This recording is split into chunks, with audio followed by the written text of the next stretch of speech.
Top story tonight, if Sarah Palin were president, could she solve the illegal immigration problem? When I spoke to the governor last night, that was the big question. So you're president of the United States, Sarah Palin.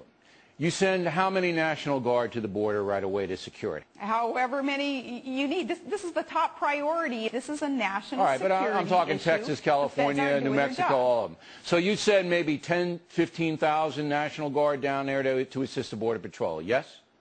Whatever it takes, whatever it takes. All right, so you'd militarize the border. You'd finish the fence, finish building the fence from Brownsville to San Diego, yes? Yep. Now we have 12 million people staring at you, and you say to those people, you're in here illegally, you broke civil law by coming in here. Now, are you going to deport them? What are you going to do? Well, again, first let me go back to the importance of securing the border. No, but we got that, Governor. Everybody, all factor people, the people watching this program have it. We have it. We assume that you, as president, would secure the border. I have confidence that you would do that. But now you have to look inward. All right, and you've got 12 million people staring at you. What are you going to have them do? You're not going to give them a free pass. You're not going to say, okay, you and anybody else who wants to scurry across this porous border between now and when we do finally get it fenced in and physically secure, we're going to give you a free pass, and just because you've broken laws in the past, we can trust you. But what do you do with these folks? Which means, do you make them register with the federal government? Do you tell them they have 60 days to get out of here before we put you in jail? What do you do with them? Do we make them register with the federal government? Yeah, so we know who they are and where they are. Exactly. Yeah, so in answer to that question, absolutely. All right, so you make them register with the federal government. We're not going to reward the bad behavior. And if they don't register with the federal, say you give them 60 days to register with the federal government, there's a form at the post office they have to send in, like a census form.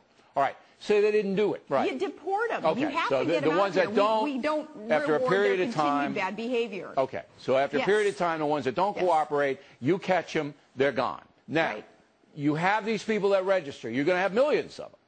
Then they register and they say, okay, we obeyed what President Palin told us to do. Then what?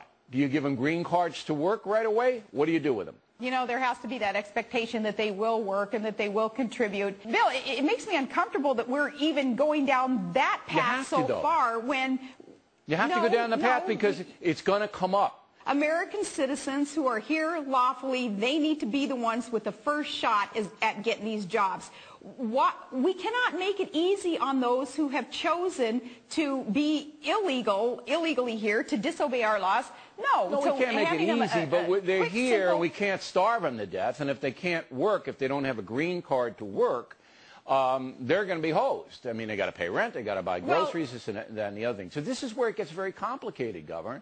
You know, it gets very, very complicated because you are rewarding bad behavior. You let them stay in the United States because they came in illegally. Then let's keep it. Then we won't complicate it anymore. Let's keep it simple. And let's say, no, if you are here illegally and if you don't follow the steps that at some point through immigration reform we're going to be able to provide, and that is to somehow allow you to work. If you're not going to do that, then you will be deported. You will be gone. We've established but let's look at case history. Yeah, we've established but let's look at case history. Let's look at what, political hero Ronald Reagan tried to do with 3 million illegals all those years ago.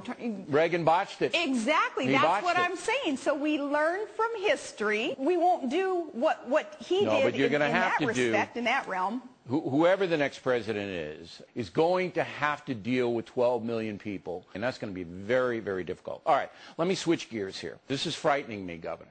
I'm getting very, very afraid of mama grizzlies. And you are, I guess, the mama grizzly chieftain.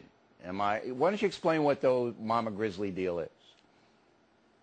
Mama grizzly, in a political sense, is someone who is watching what is going on that is adversely affecting our cubs, our children, the future of America.